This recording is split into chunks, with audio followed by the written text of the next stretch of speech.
Kita baru saja selesai, kita makna semua ahli Parlimen Perikatan Nasional baru selesai mengadakan pemukiman ataupun retreat sejak semalam sampai ke hari ini, dan kita telah mengadakan pelbagai perbincangan mengenai peranan dan tanggungjawab ahli Parlimen Perikatan Nasional dalam konteks kita mahu menjadi sebuah pembangkang yang berkesan, pembangkang yang bertanggungjawab bagaimana yang telah pun kita janjikan sebelum ini. Maka di sini kita telah mengadakan beberapa sesi-sesi untuk memberikan taklimat kepada semua ahli parlimen tentang tugas, tanggungjawab, memberikan juga penjelasan tentang situasi semasa dalam konteks negara, terutamanya dari segi ekonomi dan isu-isu yang lain.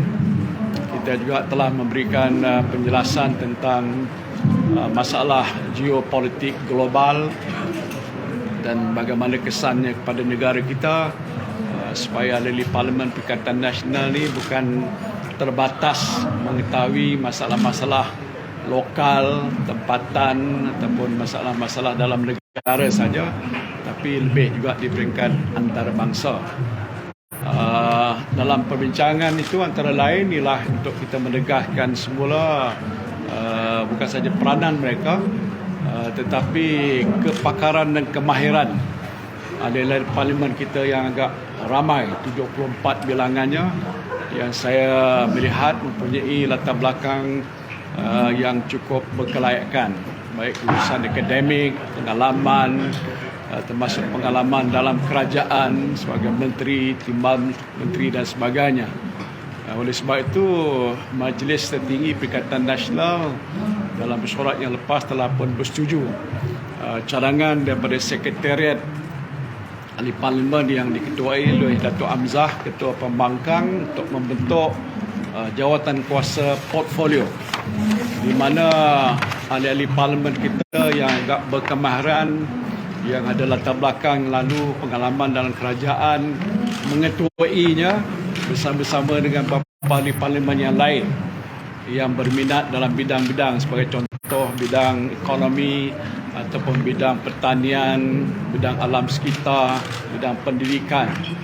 Jadi ini yang gambar ini yang telah pun kita cetak, kita edarkan pada semua pimpinan kita di seluruh negara, supaya ahli-ahli parlimen kita ni nanti diketahui bukan setakat menjadi ahli parlimen biasa, tetapi ada kemahiran, ada pengalaman, dan mereka nanti akan respon kepada beberapa isu-isu yang ada berkaitan dengan portfolio masing-masing, supaya kita akan dilihat sebagai ahli parlimen pembangkang yang berkesan.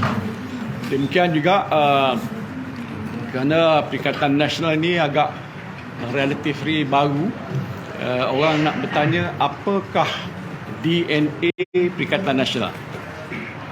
Itu antara perkara yang kita sebutkan, dan sebab itu kita bersetuju supaya di peringkat Sekretariat Perikatan Nasional nanti kita akan nanti mengeluarkan kenyataan-kenyataan polisi ataupun policy statement tentang semua perkara.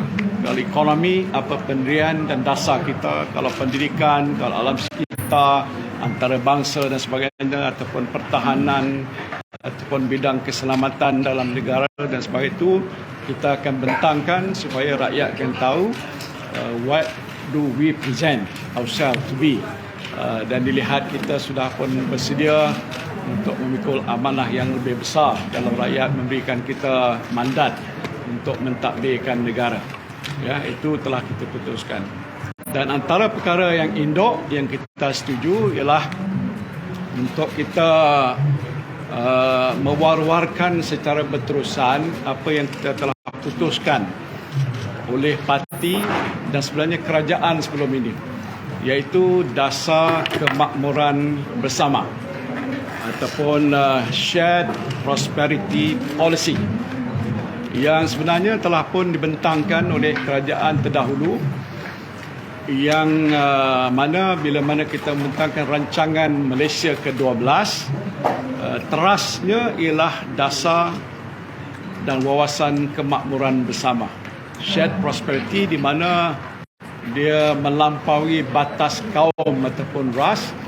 Dia akan meneliti daripada keperluan negara, rakyat kita daripada pelbagai kaum, soal-soal yang berkaitan dengan soal ekonomi, pembahagian